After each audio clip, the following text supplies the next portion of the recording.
Двете локални телевизии денеска ја снимаа седницата на Советот на општината и ќе ја емитуваат во рамките на својата програма.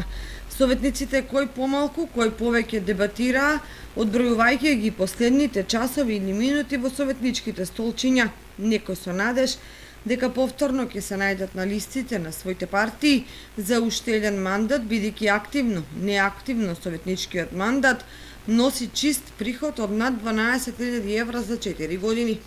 За жал, ниту советниците, уште помалку градоначалникот Николчо Илиев, се сетија да направат барем еден потек со кој би им се одолжили на телевизиите за можноста што им ја даваат да ги слушнат и видат граѓаните. Ако ништо повеќе, може барем во услови на COVID-19 кризата да ги ослободат медиумите од даноци на имот или од фирмарините, бидејќи тие се единствените во општината што одработуваат за нив бесплатно. Наместо тоа, општината им ги блокираше сметките за доцнењето во плаќање на овие давачки за да си ја донаполнат општинската каса. Тоа е чудно во целата ситуација.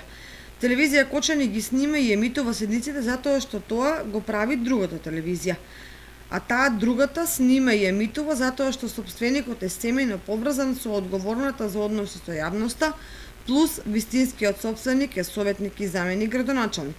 И на никој тука не му пречи судирот на интереси, узурпацијата и монополот во информирањето. Повторно, најмалку на градоначалникот, кој за се друго се повикува на законите, а за вакви битни прашања и проблеми се прогласува за ненадлежен.